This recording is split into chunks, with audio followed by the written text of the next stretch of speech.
আমার হাতে একটি ফর্ম রয়েছে, আপনারা দেখতে পাচ্ছেন। এই ফর্মটি আমি 10 জন বিএলওর সঙ্গে কথা বলে এই ফর্মটি ফিল আপ করেছি। তবে 10 জন বিএলওর সঙ্গে কথা বলতে গিয়ে আমি যেটা অনুভব করেছি যে 10 জন বিএলওর মধ্যে 3টে গ্রুপ হয়ে গেছে। মানে 3 জন বিএলও একরকম ইনস্ট্রাকশন দিচ্ছেন, আর 3 জন বিএলও আর এক রকমের ইনস্ট্রাকশন দিচ্ছেন, আর 3 জন বিএলও আর এক রকমের ইনস্ট্রাকশন দিচ্ছেন।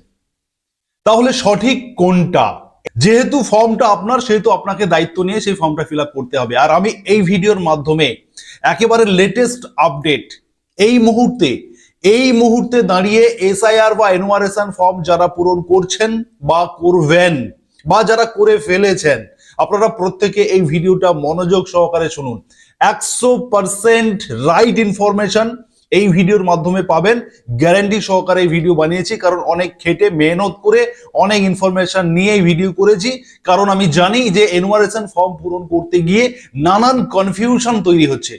আমি এই ভিডিওর মাধ্যমে অল সলিউশন দিয়ে দেবো। প্রথমত, ফর্ম পূরণ কিভাবে করবেন, সঠিক প্রসেস কি রয়েছে, সবকিছু আমি আপনাদেরকে দেখাবো। তার আগে ছোট্ট ছোট্ট কিছু ইনফরমেশন আপনারা জানতে চাইছেন আমার প্রিভিয়াস ভিডিওতে, সেই ইনফরমেশনগুলো আপনাদেরকে একটু দিয়ে দিই, ফলে আপনাদের আরো সুবিধা হবে। প্রথমত, ফর্মে যদি ভুল হয়ে যায় কি করবেন এটা আগে জেনে নিন, তারপরে আমি ফর্ম ফিল আপের পার্টে আসছি। দেখুন, ফর্ম ফিল আপ করতে গেলে ভুল হবেই। যদি আমিও ফর্ম ফিল আপ করি, আমারও কিছু না কিছু জায়গায় ভুল হয়ে যেতে পারে। এটা একটা স্বাভাবিক ব্যাপার। ভুল করা মানে আপনি খুব বিশাল অন্যায় করে ফেলছেন এমনটা নয়। যদি ভুল হয়ে যায়, আপনি কেটে দিয়ে পাশে সঠিকটা লিখবেন। আর যদি একটু আধটু প্রয়োজন হয় তবে হোয়াইটনার ইউজ করতে পারেন, তবে খুব বেশি ইউজ করবেন না।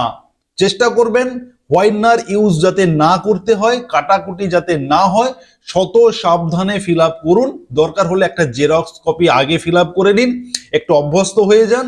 পেন দিয়ে লেখার আগে দুবার ভাবুন আপনি যেটা লিখছেন সেটা ঠিক কিনা। চেষ্টা করুন হোয়াইটনার না লাগাতে।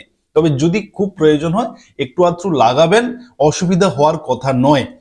এবারে আসছি আত্মীয় এবং সম্পর্কে কি লিখবেন। এটা তো আমি ফর্ম ফিল আপ যখন দেখাবো একটু পরে সেটা নিয়ে আলোচনা করব। ফর্ম পূরণ করবেন বাংলাতে না ইংরেজিতে, এটা একটা কনফিউশন হচ্ছে।